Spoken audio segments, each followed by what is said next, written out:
বারিশ হককে কড়া হুঁশিয়ারি দিয়েছেন টনি। শুট কনসেপ্ট চুরির অভিযোগ আনেন তার বিরুদ্ধে। আয়োজন করেছেন সংবাদ সম্মেলন। এছাড়াও রেস্টুরেন্টের ভুয়া মালিক বলাতেও ক্রোধে ফেটে পড়েছেন এই নারী উদ্যোক্তা। প্রকাশ্যে ক্ষমা চাইতে বলেছেন এই ব্র্যান্ড প্রমোটারকে।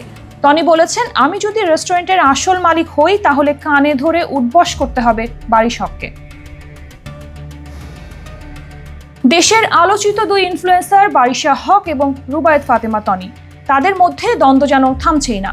সম্প্রতি দেশের একটি ব্র্যান্ডের সংবাদ সম্মেলনে অংশ নিয়ে টনি বারিশ হকের বিরুদ্ধে একাধিক গুরুতর অভিযোগ তুলেছেন।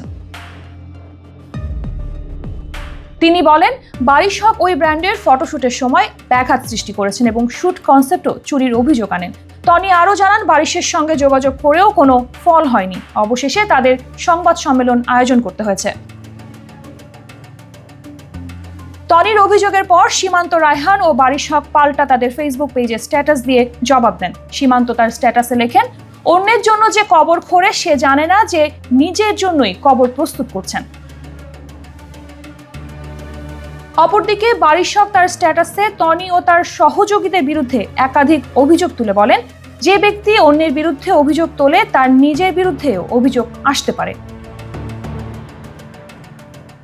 বারিশের এই স্ট্যাটাসের পর টনি থেমে থাকেননি। তিনি এক পাল্টা স্ট্যাটাসে বলেন, বাড়াবাড়ি সবার সাথে করেছেন কিন্তু আমার সাথে না। আপনার সেক্টরে কোনো প্রমোটার পর্যন্ত আপনাকে দেখতে পারে না, কেন ভেবে দেখেছেন? টনি আরও বলেন, আমি নিজেকে ফেক রেস্টুরেন্টের মালিক বলছি। এটা প্রমাণ করতে পারলে সোশ্যাল মিডিয়াতে চেহারা দেখাবো না।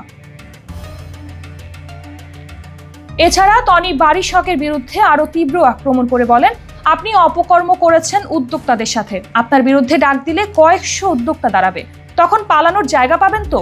এখন তো বাঁচানোর জন্য হাউন আঙ্কেলও নেই। এরপর টনি ভিডিওতে উত্তেজিত হয়ে বলেন, আমি ওয়ান ওম্যান শো, আপনি ফেক মালিক, কোথা থেকে এসেছেন সারা ইন্ডাস্ট্রি জানে। এদিকে যদিও ফেসবুক স্ট্যাটাসগুলো কোনো নাম উল্লেখ করা হয়নি, তবে নেটিজেনরা নিশ্চিতভাবে বুঝতেই পারছেন যে এসব স্ট্যাটাস একে অপরকে পাল্টা জবাব দেওয়ার জন্যই পোস্ট করা হয়েছে।